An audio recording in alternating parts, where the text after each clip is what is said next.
You know, if you go back and you look at the congressional record from January the 10th, 1963, over 60 years ago, you will see read into the congressional record by Congressman Herlong of Florida the 45 goals of communism in America. What they were going to do to fundamentally change this nation. Things like gaining control of the public school systems and the teacher unions so you can indoctrinate children. Gaining control of the media and of Hollywood so that you could manipulate the thinking of the people. Making sexual perversion normal, natural, and healthy. Denigrating the role of the traditional family, driving wedges between children and their parents, getting rid of God in the public arena. And the list goes on and on. And when you look at it, it's the things that are happening in our society today. That's how they fundamentally changed America.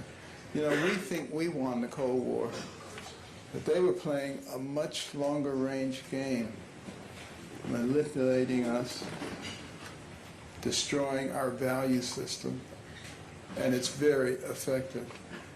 And dividing the people on the basis of race, age, income, gender, religion, political affiliation, you name it, driving wedges.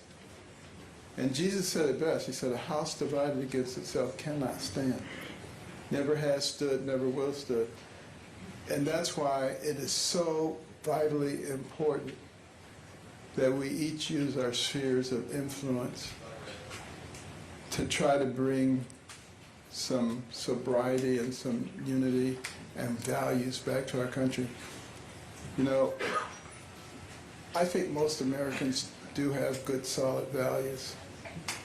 And one of the things I discovered when I was running for president, and you know, that's an interesting story in itself, because I never had any intention of going into the political arena. 15 years ago, if you told me I would have been in the political arena, I'd tell you were totally crazy, you were delusional.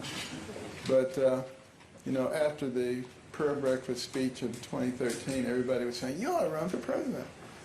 I said, these people are crazy. And I said, if I just ignore them, it'll all go away. But it didn't go away. Everywhere I went, people had run, Ben, run signs, and I had over 500,000 petitions in my office. And I finally said, Lord, if you really want me to run for president, you have to give me all the things that a person who runs for president has, like an organization and a Rolodex with all the important names and a lot of money. And I didn't have any of those things, so I said, I'm not going to develop them, Lord, so you have to provide them. Next thing I knew, they were all there.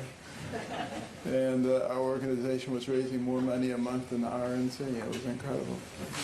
But as I traveled around the country, the thing that impressed me the most, the smallest little hamlets in Alabama or North Dakota to the largest cities, was that most of the people had common sense and values.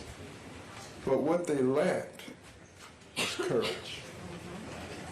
Most people would just stand in the corner and stare at their feet when a discussion or an argument came up, rather than speak up for what they believed in.